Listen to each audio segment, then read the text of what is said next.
ক্ষুধার্ত শিয়াল। একদিন একটি ক্ষুধার্ত শিয়াল খাবারের খোঁজ করতে করতে নদীর ধারে এসে উপস্থিত হল। সেই নদীর ধারে একটি কচ্ছপ ঘুরে বেড়াচ্ছিল।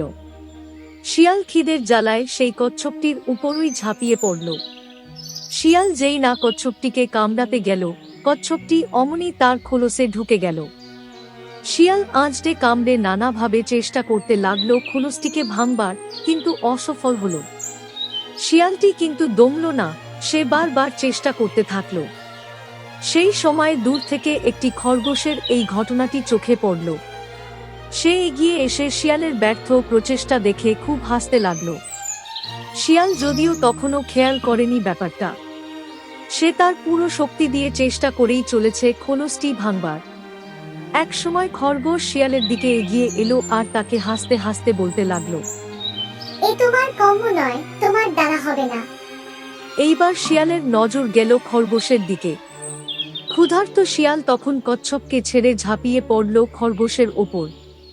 কচ্ছপ মুক্তি পেয়েই নদীর জলে চলে গেল। বন্ধুরা, এর থেকে আমরা জানলাম অহেতুক অন্যের পরিহাস করতে গেলে নিজেরই ক্ষতি হয়। বন্ধুরা, গল্পটি কেমন লাগলো জানাতে ভুলবেন না। এরকম আরো গল্পের জন্য চ্যানেলটি সাবস্ক্রাইব করে দেবেন। ধন্যবাদ।